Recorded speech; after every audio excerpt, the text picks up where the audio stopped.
Hello, this is episode 2 of How to Draft League. Today we are going to cover how to draft a good team. Obviously quite an important skill in Draft League. If you don't have a good team, you're going to struggle to do well. So,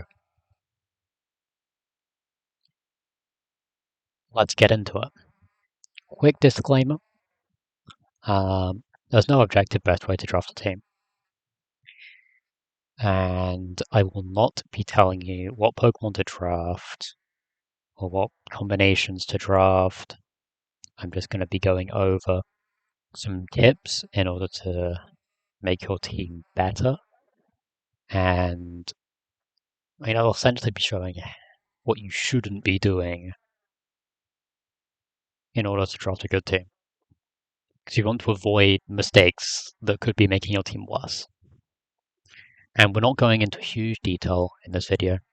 It's still early on in the series, we're still covering fairly basic concepts.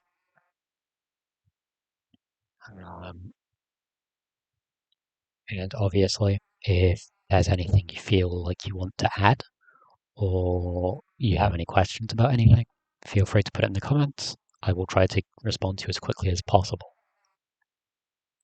Anyway, the first thing we're going to cover is role overlap. Because when drafting a team, you want to avoid overlapping roles as much as possible. There are some exceptions, but generally, in the general case, you don't want role overlap. Because if you draft two Pokemon that essentially do the same thing, you're kind of wasting a pick. Because you'll only ever bring one of them to a match. You'll never bring both of them to the same match because they do the same thing. Because of this, you'll get a lot more value by drafting two different Pokemon instead of two very similar Pokemon. And in addition, drafting Pokemon of the same type can lead to your team having a lot of weaknesses if you're not careful. As I said, there are some exceptions to this. The main exceptions are things like Hard Trick-Room. You're going to want multiple slow sweepers. On weather teams, you may want, for example, multiple water type Swift Swim users. But yeah, general rule is you don't want overlapping roles. Now I'm going to go through some examples now to make it clearer. So I will go left to right. We have Amoonguss and Toedscruel. Now you would never draft these two together because they are both grass types, they both have Spore, they both have Rage Powder. They do a fairly similar job, and you are never going to bring both of them to the same match. That's the important thing. You're never going to bring both of them to the same match because they do the same thing. So you can get much better value out of your points by simply choosing something else that does something different. And you may argue, but Toedscruel can also set Trick Room, right? It doesn't do exactly the same thing. And for that I say, instead of drafting Toedscruel, what if you drafted a Pokemon that was fully focused on Trick Room, rather than a Pokemon that was sort of half focused on Trick Room and half focused on a role that you've already got filled? Or alternatively, you can swap out Amoonguss and just have Toedscruel to fill both of those roles. Next example, we have Klefki Sableye. I think this is probably the most obvious example here. They both are Prankster users, they both have screens, they both have speed control. You're never going to bring both of them to the same match. They're very, very similar Pokemon in their role. Generally, you want one or the other. Moltres, Galar, Mandibuzz. Again, this is quite an obvious example. They're both dark flying types. They're both very bulky. The main difference is Moltres Galar does damage. Ultimately, Moltres Galar is basically just an upgrade to Mandibuzz. It's essentially a Mandibuzz that can do a lot of damage. It's still a bulky dark flying type with Tailwind. So, you don't want both of them. It's kind of a waste of your points. You're always going to bring Moltres Galar, and you're never going to bring Mandibuzz. Even though Mandibuzz is a pretty good Pokemon, but you're never going to bring it if you also have Moltres Galar on your team. So you might as well swap one of those Pokemon out for something that's going to benefit your team more. Hydreigon and Salamence. Again, I mean, they are two fairly high-tier dragon types. And you can have two Pokemon of the same type. I'm not saying that. However, they do fairly similar things. They're both attackers. They're both immune to ground. You're never going to bring both of them to the same match. And they're both quite expensive because they're both very good Pokemon. And you can get a lot more value by drafting something else. I think we spent enough time on this. I hope I got my point across. So anyway, typings. This is quite a fundamental concept in Pokemon. We've already covered that you don't want Pokemon with overlapping roles. Similar thing applies to types, but obviously since you'll be drafting quite a large team, 10 to 11 Pokemon usually, avoiding type overlap in your team isn't usually possible. Having two Pokemon on your team of the same type is completely fine, provided they don't do the same thing, as we just covered. However, usually I would generally avoid drafting 3 Pokemon of the same type unless they are very different or don't share many weaknesses. Or again, there is some kind of exception. For example, you may draft 3 water types if you're running rain, 3 psychic types if you're running psychic terrain, etc. You should always try to draft a good variety of types onto your team and try to have as much offensive and defensive coverage as possible. Now, I will say, in a meta with Terra types, offensive coverage is more important than defensive coverage. Because defensive coverage, you can kind of get away by just slapping Terra types on your Pokemon to terrestrialize out of your weaknesses. However, if your team has a glaring defensive weakness, it will be really, really painful. So please still, despite that, please try to avoid any major defensive weaknesses.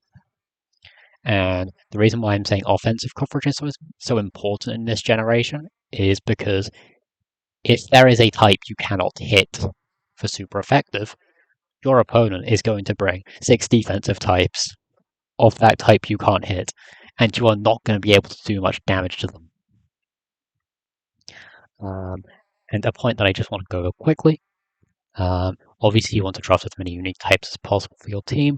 However, don't draft a unique type for your team if the Pokemon itself doesn't benefit your team at all. Always go for a Pokemon that actually benefits your team over a unique type. In an ideal world, you have both. However, snipes happen. So, important types. Obviously, cores. Strong type cores are very strong. Firewater Grass is incredibly strong. I will draft a Firewater Grass core in the vast majority of my drafts.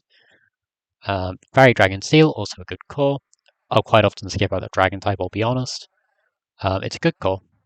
Not necessary, but it's solid. Fighting Dark Psychic, it's another core. I very rarely actually go for it, but it is an option if you wanted to. Alright, so first kind of notable important types, grass and electric. You always want to make sure to have an offensive grass type and or an offensive electric type, because bulky water types are very common and very strong, and they have very few weaknesses. If you can't hit them for super effective, being with grass or electric, you might struggle. Obviously, you may be able to hit them super effective with coverage, but ultimately you want to be hitting them with stab. Same type attack bonus for the extra damage. Steel types are obviously very important because they are amazing defensively. There resist so many types, they can counter so much, and aside from poison types, which aren't very common, they're the only counter to fairies. If your steel type is also, say, a fighting or a dark type, or just if your steel type doesn't resist fairy, I would recommend also drafting a poison type. Otherwise, poison types aren't necessary. Just make sure you have that counter to fairies. And talking of fairies, fairies are very important due to being a reliable counter to dragon types, which actually aren't very common. Because steel resists dragon, but it doesn't hit dragon for super effective. Ice hits dragon for super effective, but it doesn't resist it. Dragon hits Dragon for super effective, but it's weak to Dragon. Fairy is the only type to resist or be immune to Dragon, and also hit it for super effective. And Ghost types have very few resistances. So drafting a Dark or Normal type may be helpful, because otherwise you'll not have many Ghost resistances. If someone has a very strong Ghost type attacker, they could maybe like slap on Choice Specs, Shadow Ball through your team with pretty much no consequences. Now, some examples. I just brought up these two teams. They're fairly kind of balance-oriented teams. That's why I brought them up, because they are very centered around fire, water, grass cores. To the left, you see Rillaboom, Heatran, and Taurus Aqua. That's a very, very strong fire, water, grass core. That's probably the strongest fire, water, grass core I've seen. Then you've also got Fluttermane as your fairy type, Heatran as your steel type. You've got Rillaboom as offensive grass type, Kilowattrel as an offensive electric type. Overall, it's a very, very good team. I did also bring this team up because I wanted to note the Rotom Heat here. Obviously, it is kind of overlapping with the Heatran and Kilowattrel in terms of typing and its role as a special attacker. So I thought that was a good example to bring up. And on the right, it's actually one of my teams. Again, Fire Water Grass Core, Heatran, Azumarill, Rotom Mow. And I do want to note, if you want to go for one of these cores, always try to make sure the Pokemon you're drafting are high tier. If you have, say, a high tier fire type and a high tier grass type, and then a low tier water type, that low tier water type is really going to let down your core, and it's not going to be anywhere near as effective. And as you can see here, all of the Pokemon in these fire water grass cores are like 10 points and above, like they're all pretty solid Pokemon. There's no NFEs trying to hold the core together because that doesn't work. Obviously, there's also a Dragon Fairy Steel core in Garchomp, Heatran, and Azumarill. And overall, these teams just a very good variety of types, but obviously, there's some overlap that's unavoidable. Like if we look at Rotom, Mow, and Foongus, they share grass type, but that's okay. One's a special attacker, one's a support. They do very different things. That's completely fine. We also have, I believe there was another role overlap. Yes, Azumarill and Morgrem. Again, a support and an offensive Pokemon. You don't really care that they overlap in types because their roles are very different. I feel like I've rambled on about this enough. I think I've made myself fairly clear. So we're going to move on. How to spend your points. Obviously, this doesn't apply in leagues that only use tiers. This only applies to leagues that use points. As you will have some freedom in the tiers you can draft from. Obviously, if you're a new player, you are going into a points league, potentially your first points league, or maybe your first league altogether. It can be quite scary because you have this freedom and you don't know what to do with it. The first thing I want to say is don't worry about it because you can't go too far wrong. There's no real bad way to spend your points. I'm just going to go over some different ways you may consider spending your points. We can look at some examples of how teams may vary depending on how you spend your points. And hopefully that can just clear things up. So you can draft top heavy. That's quite a well-known way to spend points. This is where you spend all of your points on a few Pokemon, and then the rest of your Pokemon you pretty much pay no attention to. I will say, drafting top heavy is a lot better this generation than it was before. In the past, I would have said don't draft top heavy, but drafting top heavy is probably just as viable as a strategy as any other now. However, don't go too top heavy. If you have 6 good Pokemon, and the rest of your team is complete unusable, like little cup garbage, then that's a bad team. because your opponent can take one look at it, and they know exactly what 6 Pokemon you're bringing to every match, and that's going to be very, very easy for them to prep for you and to counter team you. And ultimately, you just have much less versatility, which is especially important because you will have a lot more bad matchups. Alternatively, you can kind of draft a lot of Pokemon from more middling tiers. This will generally lead to a more versatile team. However, there may not be enough middle tiers for you to specifically draft your team from, as there's only a limited number of middle tiers that are actually going to benefit your team. I would generally recommend that you just draft kind of an even amount from all tiers. That'd be my recommendation. You go somewhere in the middle of these two strategies. However, it's really up to you. We're going to look at some examples again. On the left, you have top heavy. As we can see, we've got a tiers and points league where the first 6 Pokemon you have to draft from certain tiers, and the remaining 5 Pokemon you're free to draft from whatever tiers you like with a budget of points. As you can see, this player has drafted an Annihilate for 100 points, which is the most amount of points you can spend on one Pokemon, and then a Sizzle for 80, and then the remaining 3 for 20, which is the lowest amount of points you can spend on one Pokemon. And again, just a pure points league. As I was saying what not to do before, they have drafted 6 high tier Pokemon. Oh, well, 5 high tier Pokemon and the middle tier Pokemon. And then 4 completely garbage, unusable Little Cup Pokemon. And then over on the right, we have kind of a more balanced middle tier approach. If you take a look at the tiers and points league, you have an 80 pointer, a 60 pointer, 2 40s, and a 20. It's much more balanced, much more kind of middle tiers. Nothing really standing out as being super strong, but you're getting a lot of versatility. And on the right, this is actually appears to be a Hisuian themed team, but I'm still using it as an example. As you can see, they haven't drafted any Pokemon from the 20-point tier. Their highest is actually 17, and then 16 being their only high tiers. And then the next one down is Zoroark Hisui at 13. So ultimately, there's not a lot of power on this team. There's not a lot of raw power because there's not really any very high tier Pokemon. But none of the Pokemon here are bad. Every Pokemon here is very usable, and this will be a very versatile team. Now, I do want to say, all of these examples here are the extremes. For tiers and points, like you can pretty much do whatever you want. Like, feel free to copy the tiers and point strategies here.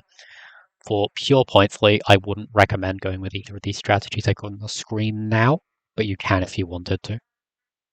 Like, as I said, there's no bad way to spend your points. It's really up to you.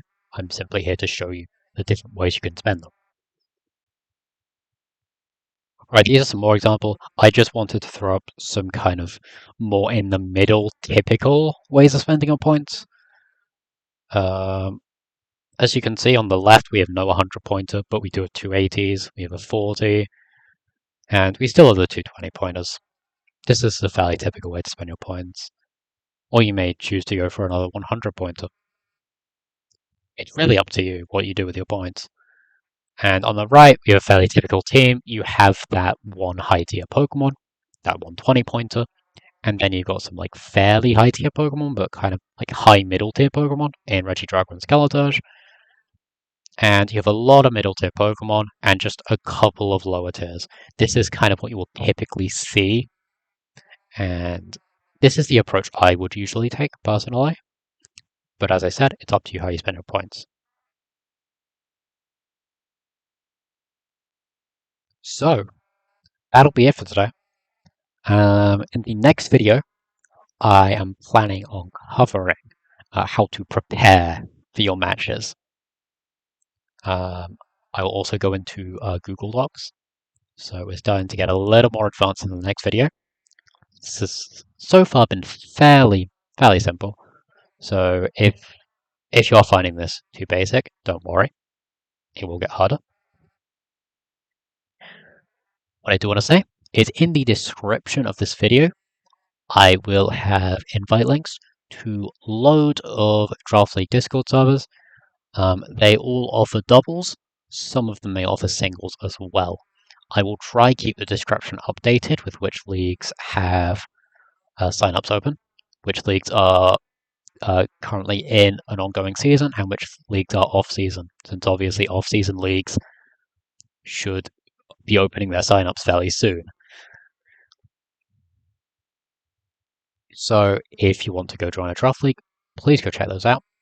Also, if you're watching this video within a couple days of its release, my server, we currently have signups open for both singles and doubles. So please go in the description. You can join that. In the announcements channel, you'll find the signups. Please go check that out. I'd really, really appreciate it. We put a lot of work into that draft league. So I hope to see you there. But anyway, if you have made it this far into the video, I really appreciate it. And thanks for watching. I'll see you all in the next video.